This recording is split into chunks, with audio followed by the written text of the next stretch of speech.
And now over to a short panel based on what we've heard here. We have a distinguished panel here. We have, let's see here, we have MD, PhD Pär Höglund. And we have MD, PhD Mats Brommels. Here. MD, PhD Emma Spak. And PhD Dimitrios Tsivrikos. Very warm welcome to the four of you. Any first comments on what you've heard these two plenary sessions? Anyone just want to do a quick? Yeah, I think it's quite informative, and I think the verb to be used is listen, and I really, really like that. Listen to your body, listen to patients, listen to stories. So it's quite beautiful that we are in a digital health forum, that people actually start putting patient back into where the focus is. Health is a very woolly, fuzzy word. What health means for one individual to another is a completely misleading term at times. So I think listening to the right stories and listen to all of these speakers has been very, very informative to actually put the focus back into the patient rather than the process or the technology. The technology and the process should serve the patient rather than the other way forward. But okay, so why then would it? I mean, what is your opinion? Why is it good to include the patient and in the healthcare development? I mean, why? Yeah, I think it can both relieve the healthcare system about that patient do things better when we do in healthcare, but I also think it's a lot of enabling possibility. They can connect different resources. I also think you can liquidify a lot of stuff, assets, by the digital technology that Dave was talking about. So it's a lot of opportunities. That's an interesting comment when you said relieve the healthcare system, because if we're talking about business here, we're talking about how to take possibilities and make them into business as well. And then, you know, if you've got frustrated entrepreneurs with all of the, how do we make money? I mean, the relieving part is an actual and an economical aspect of it, isn't it, as well? Yeah, we have limited resources in the healthcare system. And one thing that we are constantly fed with is that in the future we will have even less resources. Our patients are getting older and live longer with chronic illnesses, and we need to find ways to make our limited resources last. And empowering patients to be part of taking care of them, partly taking care of themselves, will do that. And hopefully free up resources for the patients who aren't able to take care of themselves. Because one thing I think is really important here is that even if we move forward to a more modern way where we empower patients, not all patients will be the same in the system either. It's really important to find a way of individualizing the care, I think. We would like to ask you at this point, what do you think? How involved should the patients be? Why don't you pick up your white little gadgets and we will ask a question. How involved to what extent should the patient be involved? Well, be honest, that's more fun. As little as possible. Somewhat involved, or the more, the better. You press and go ahead now, please.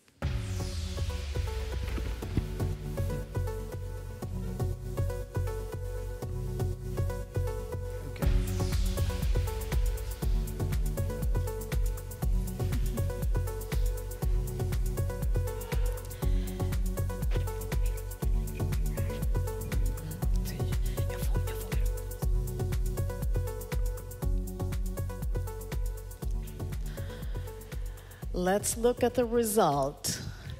The more, the better. Okay. Can I just ask somewhat involved, that is 14%, and 2% say as little as possible? We would like to just dig a little bit. Who said who said the letter A, as little as possible? I know, maybe it's not politically correct, but it would be very interesting for us if you would share your thoughts on this. Be brave. It's fantastic. 2%, just hands down. Okay, well, what did you all press? Sorry? What did you press? C, and it's a no-brainer. Okay, it's a no-brainer. Did you all do that? Absolutely. Okay. You can't do anything else in this audience. Okay. You wouldn't dare, right? But if we would just elaborate a little bit, because I'm sure that these 2% saying the yes, the A, I'm sorry, as little as possible, did that for a reason. I mean, I am sure that we are all super intelligent people in here. What would be the reason, do you think? Because they have a reason for answering number A. So what would you suggest could be a reason for such an answer? Well, probably many professionals might think that patients need help in order to interpret all the abundant information and knowledge which is presented on the net. I think somebody commented on that already. Which brings us to the question of how we want to redefine the doctor. Maybe I should answer that question towards the end of this panel debate. To my mind, the doctor needs to be first and foremost a knowledge broker. A knowledge? Knowledge broker. Broker, okay. Because not everything you read on the net can be interpreted without some professional insights and scientific knowledge.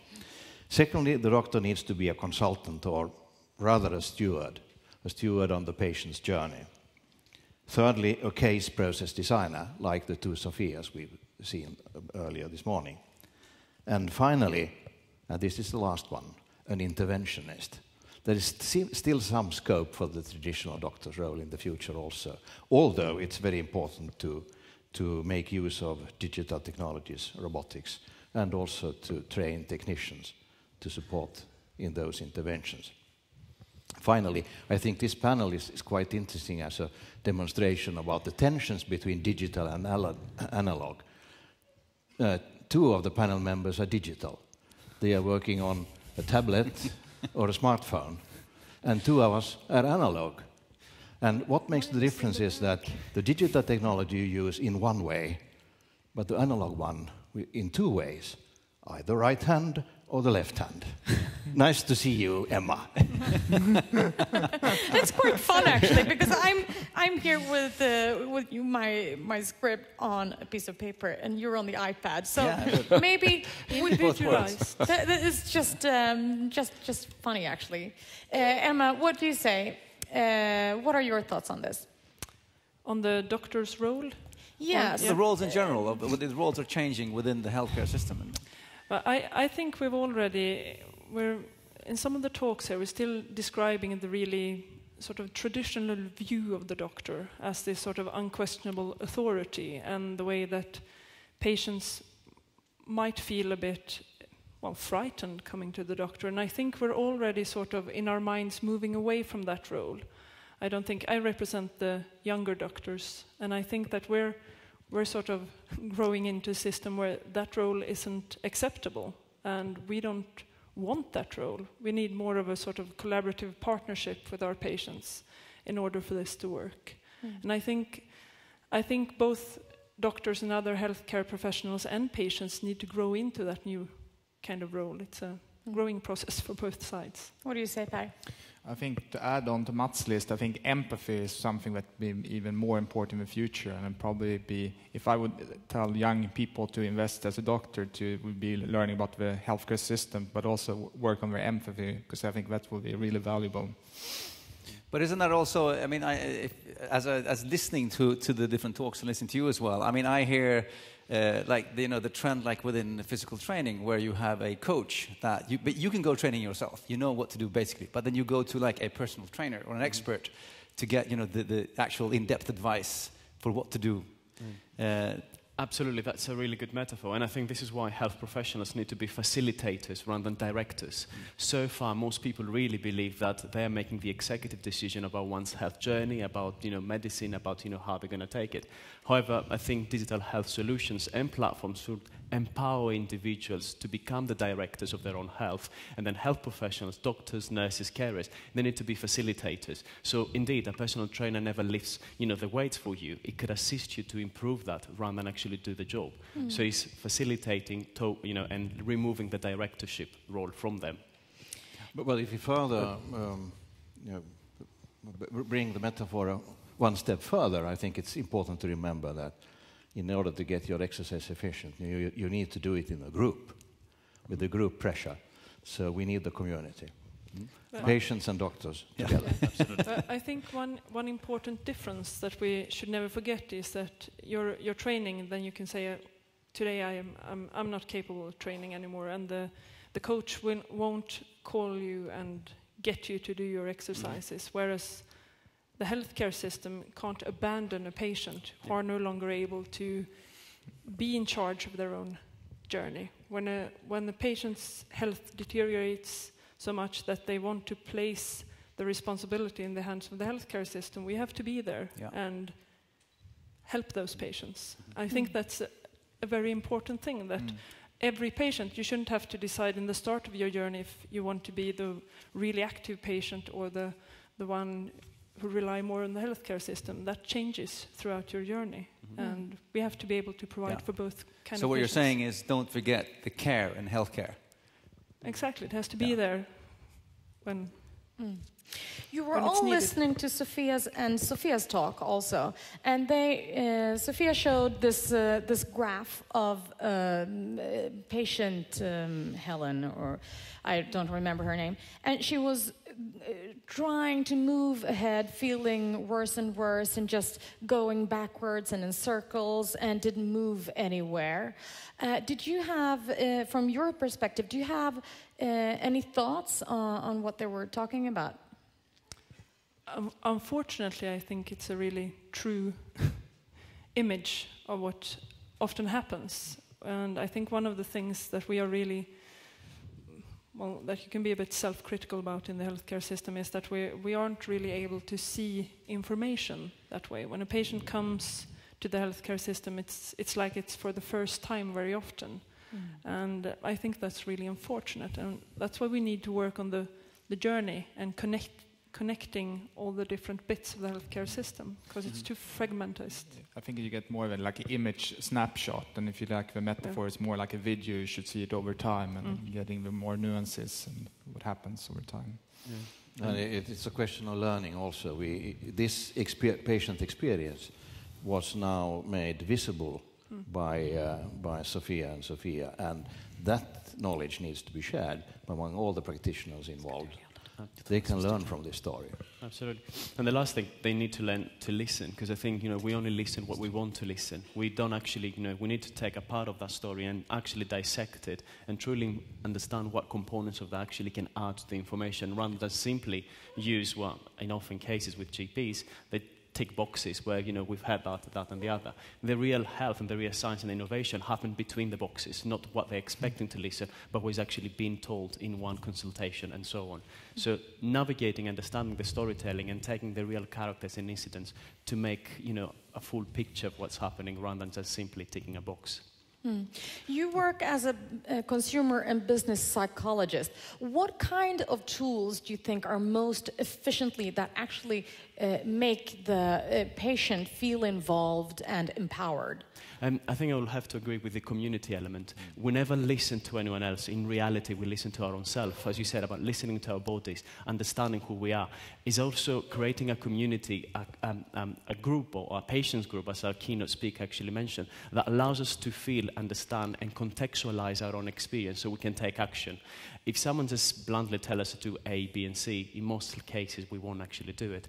But as a community that enforces and says these feelings is critical for people to take care of their own health and lifestyles. I think we need to wrap up and head for the break with the last question, right, for the audience? Exactly. We have one. Thank you very much for our panel, of course. Thank you. Thank you very much. And please take the opportunity to speak to them in the break as well. Before we head for coffee, we have one last question for everybody here. And that is basically, you've heard some discussions, you've heard the panel, you've heard some keynotes. And I mean, what do you feel now? How important is it to have a digital strategy in place? I mean, how important is it to actually work on your digital strategy now? Is it A, essential? Is it B, need to have? C, nice to have, not important? Or, I just couldn't care less, all this digital, smigital stuff. And press now.